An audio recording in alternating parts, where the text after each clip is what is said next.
नमस्कार, जय माँ भगवती जगदम्बा। अंगित ज्योतिष केंद्र में आपका स्वागत है। आइए आज श्रीमद् भगवत गीता के विषय में जानते हैं, जिसमें कर्म क्या है, अकर्म क्या है और विकर्म क्या है। इस विषय में बात करते हैं कि कर्म क्या है और अकर्म क्या है और विकर्म क्या है। इस विषय में मनुष्य को अवश्य जानना चाहिए कि यह किस तरह किया जाता है और क्या इसका फल रहता है।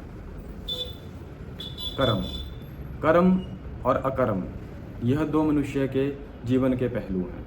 इनमें श्रीमद् भगवत गीता में कहा गया है कि इस प्रकार कर्म और अकर्म का निर्णय करने में बुद्धिमान पुरुष मोहित हो जाते हैं। इसलिए वह कर्म तत्वों में मुझे भलीभांति समझकर अकर्म तत्वों में भी फंसे रहते हैं, अकर्म भी करते रहते हैं। इसलिए हे अर्जुन, कर्म तत्वों में मुझे भलीभांति समझाकर मैं तुझसे कहता हूँ। कर्म तत्वों के विषय में कहा गया है कि कर्म क्या है और अकर्म क्या है। इस प्रकार इसका निर्णय करने में बुद्धिमान पुरुष भी मोहित हो जाते हैं। इसलिए कर्म तत्व मैं तुझे भलीभांति समझा कर कहूँगा, जिसे जानकर तू शुभ से अर्थात अशुभ से बच जाएगा और कर्म बंधन से भी मुक्त हो जाएगा।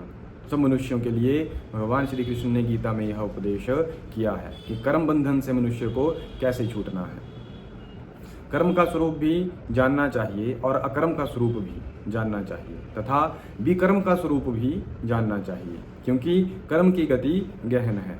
कर्म के फलस्वरूप ही मनुष्य का जन्म होता है और कर्म के फलस्वरूप ही मनुष्य का जीवन चलता है और कर्म के फलस्वरूप ही 84 लाख योनियों में मनुष्य बारंबार जन्म लेता रहता है और मनुष्य योनि में आकर ज्ञान प्राप्त करके वे इन 84 लाख योनियों से छूटकर भगवान के परम पद को प्राप्त कर सकता है और मोक्ष प्राप्त कर सकता है। क्योंकि मनुष्य जन्म ही एकमात्र साधन है जिससे मनुष्य मोक्ष प्राप्त करके भगवान के धाम को प्राप्त कर ले और इस जन्म में जीवन मरण के चक्कर से छूटकर भगवान के धाम में सानिध्य में प्राप्त कर ले।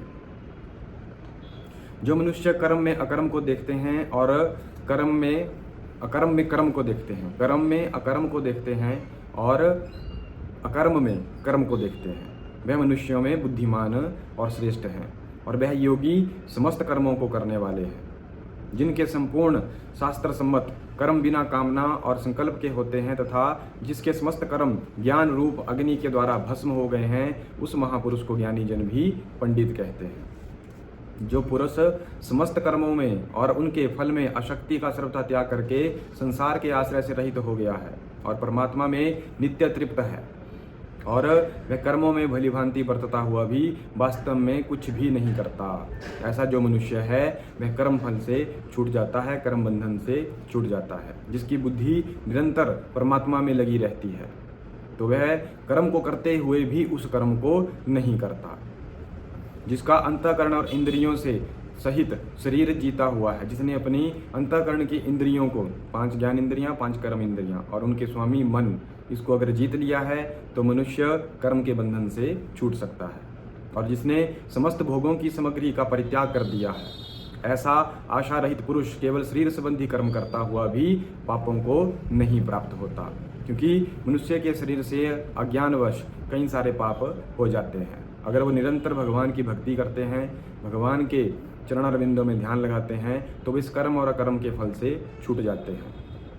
जो बिना इच्छा के अपने आप प्राप्त हुए पदार्थ में सदा संतुष्ट रहता है, जिसमें ईर्ष्या का सर्वदा अभाव हो गया है, जो ईर्ष्या छोड़ चुका है और जिसके मन में सर्वदा संतुष्ट बना रहता है, जिसके हृदय में सर्वदा संतुष्टि रहती है, जो भी उसे जीवन में मिल रहा है उसमें वे संतुष्ट हैं, ऐसे मनुष्य। और जो हर्ष और शोक आदि मतलब सुख और दुख, इन दोनों में जो सर्वदा नित्य शाश्वत है, नित्य सम रहता है, वह मनुष्य, ऐसी बुद्धि वाला मनुष्य जो है वो कर्म बंधन से छूट जाता है और कर्मयोगी कर्म करता हुआ भी उसमें नहीं बंधता। इन कर्मों में मनुष्य कभी भी नहीं बंधता।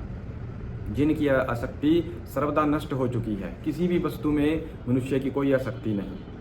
अगर ऐसी आसक्ति मनुष्य की नष्ट हो चुकी है और जो देह अभिमान और ममता से रहित हो गए हैं और जिसका चित्त निरंतर परमात्मा के ज्ञान में स्थित रहता है, ऐसा केवल यज्ञ संपादन के लिए कर्म करने वाले मनुष्य के संपूर्ण कर्म भली भांति लीन हो जाते हैं और वह सब प्रकार के इन कर्मों से छूटकर भगवान के धाम को प्राप्त हो जाते हैं।